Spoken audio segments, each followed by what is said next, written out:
cem olmuş Türkmenin ehlifi bizim ile devranun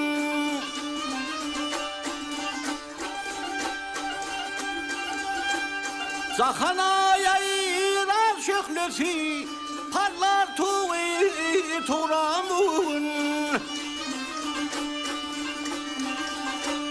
Bıraktır anam ahlasi gül açmızlağı fehrasi Kulli Türkmen ket hudasi arkadan pirmanun Pirmanun arkadan pirmanun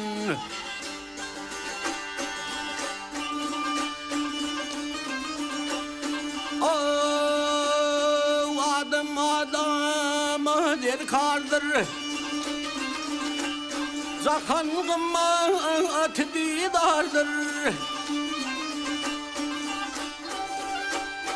Ol arkadalı serdardır Duamı duamun Söz açılmağıtım uldun Toylar tutul yar uldun Sağ yollar yasak yol olurdun Asıl yollar ruvanun Ruvan bugün Asıl yollar ruvanun Pirman bugün Arkadan pirmanun Duamı